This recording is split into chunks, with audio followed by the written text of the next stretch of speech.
একজন দরবেশের কাছে এক ব্যক্তি এলো এবং বলল, গ্রামের লোকেরা এক বড় গাছের নিচে জড়ো হয়েছে এবং সেই গাছের পূজা করছে। এ কথা শুনে দরবেশ রেগে গেলেন। তিনি বললেন, এই গাছ মানুষকে আল্লাহ থেকে দূরে সরিয়ে দিচ্ছে, আমি এখনই এটাকে কেটে ফেলব। তিনি সঙ্গে সঙ্গে কুঠার নিয়ে বেরিয়ে পড়লেন। পথে হঠাৎ শয়তান তার সামনে এসে দাঁড়ালো এবং বলল, হে দরবেশ, কোথায় যাচ্ছ? দরবেশ বললেন, আমি সেই গাছটি কাটতে যাচ্ছি যেটাকে মানুষ পূজা করছে। শয়তান বলল, তোমার এতে কি? মানুষ যা খুশি করুক, তুমি তোমার ইবাদত করো, দুনিয়ার ঝামেলায় পড়ো না। দরবেশ দৃঢ়ভাবে বললেন, না, এটা আল্লাহর সঙ্গে শিরক এবং আমি আল্লাহর সন্তুষ্টির জন্যই এটাকে কাটব। শয়তান বলল, আমি তোমাকে এটা করতে দেব না। দুজনের মধ্যে লড়াই শুরু হলো।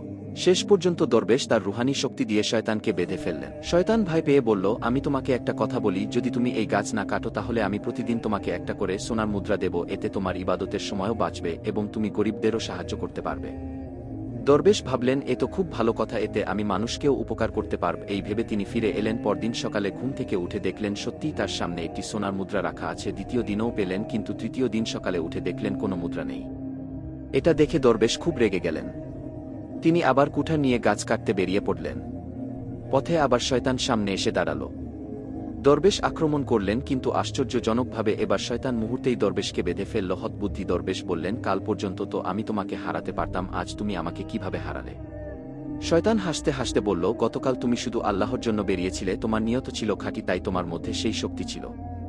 কিন্তু আজ তুমি সোনার লোভে বেরিয়েছ, তাই সেই শক্তি তোমার ভেতর থেকে হারিয়ে গেছে। মনে রেখো বন্ধু, যে কাজ শুধু আল্লাহর সন্তুষ্টির জন্য করা হয় সেটাই অমূল্য, আর যদি নিয়তের মধ্যে দুনিয়ার লোভ ঢুকে যায় তাহলে বড় থেকে বড় নেক কাজও মূল্যহীন হয়ে যায়।